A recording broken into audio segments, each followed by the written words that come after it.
Hello, ladies and gentlemen, and welcome back. This is the third lesson in Algebra 1, Section 1.3, Multiplying and Dividing Real Numbers. So the nice thing about multiplying and dividing real numbers is that we need to, or one of the things that we need to know about it, is what are real numbers? Well, real numbers, once again, we do start with definition. Real numbers are any numbers that do not contain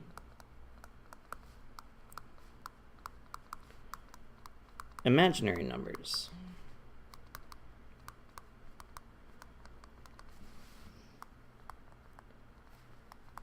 What this means is that we can have negative numbers, so it includes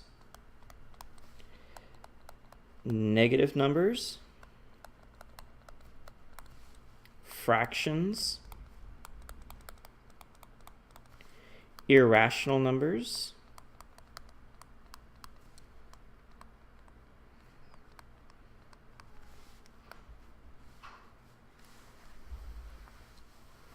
and I think that's about it.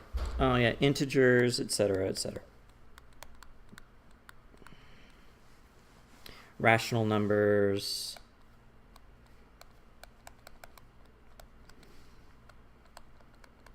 and that's about it. So it contains all the numbers that we're used to seeing. Now what we're going to be trying to do is see what happens when we're multiplying and dividing by these numbers. So one of the things that we want to look at is positive numbers versus negative numbers. If we remember from a while back, if we saw something like 2 times 2, we'd end up with a positive 4. This is a positive times a positive, giving us another positive. Now remember what we were talking about on the number line. The positive was just a direction. We had our origin or 0 at the middle, and then positive numbers went to the right, and negative numbers went to the left. So when we're multiplying, we're looking at a number that's added to itself that many times.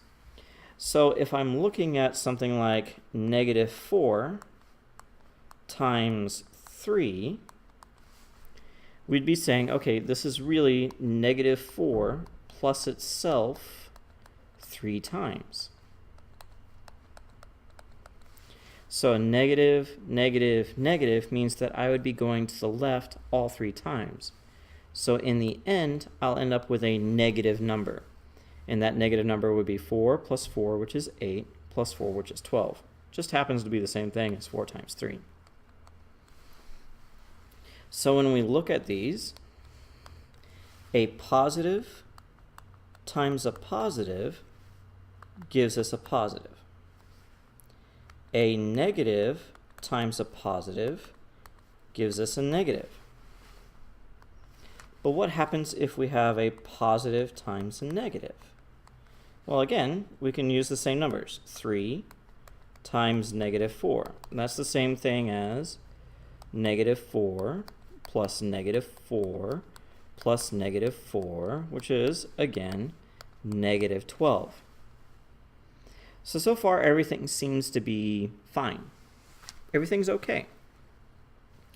But what happens when we have 2 negatives multiplied together?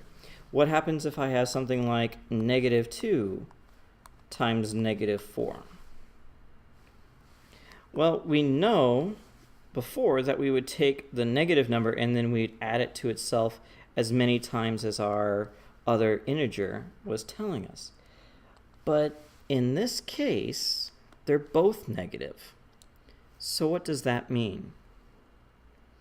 Well, one of the cool things that we can do is we can pull a negative out, and we can look at it as negative 2 times negative 4. Well, then what does that become? Well, if we looked at the previous one, we would say negative 4 plus negative 4. So we'd have a negative negative 4 plus negative 4.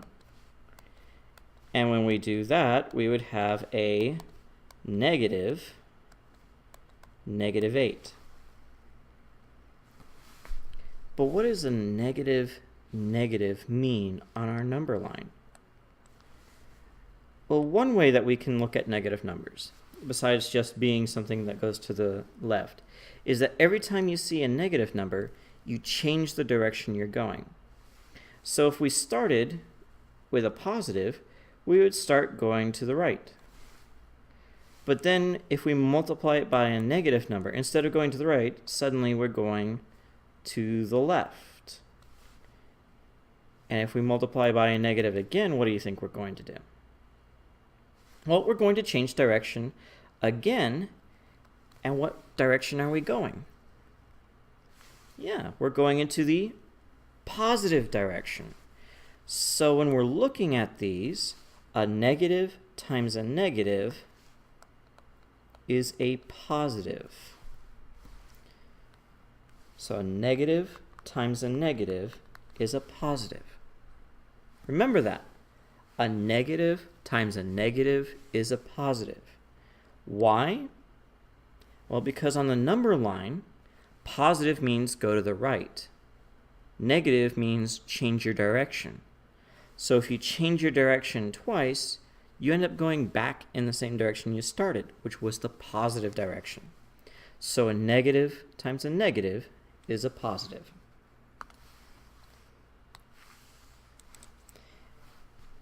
Once we are done with this, we will go into some fractions again. Yes, I know, fractions are friends. And we will also look at doing some decimals and some weird idiosyncrasies that Mr. O'Neill has when it comes to using fractions that are greater than 1. So, I will see you again soon.